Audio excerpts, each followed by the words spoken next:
ខ្ញុំមិនចូលចិត្តលេងល្បែងទេលោកចូលចិត្តអីខ្លះទៅធម្មតាមនុស្សប្រុសបើមិនចូលចិត្តល្បែងទេគឺចូលចិត្តស្រីលោកមិនចូលចិត្តលេងល្បែងឬមួយលោកចូលចិត្តស្រី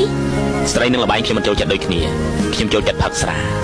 ល្អថ្ងៃណាទំនេរពួកយើងផឹកស្រាជាមួយគ្នាម្ដងប៉ុន្តែខ្ញុំផ្ដាច់ស្រាហើយទៅតែហេតុអីទៅឲ្យតែផឹកស្រាគឺខ្ញុំស្បឹងពេលដែលខ្ញុំស្បឹងស្រាហើយខ្ញុំហ៊ានធ្វើអ្វីៗទាំងអស់មានរឿងខ្លួនខ្ញុំមិនអីទេតែនាំទុកដល់អ្នកផ្សេងទៀតពិបាកណាស់ក្រោយពេលលោកស្បឹងស្រាលោកធ្លាប់បង្ករឿងតើមែនទេឬកន្លងហួសឲ្យមកភ្លេចចោលទេ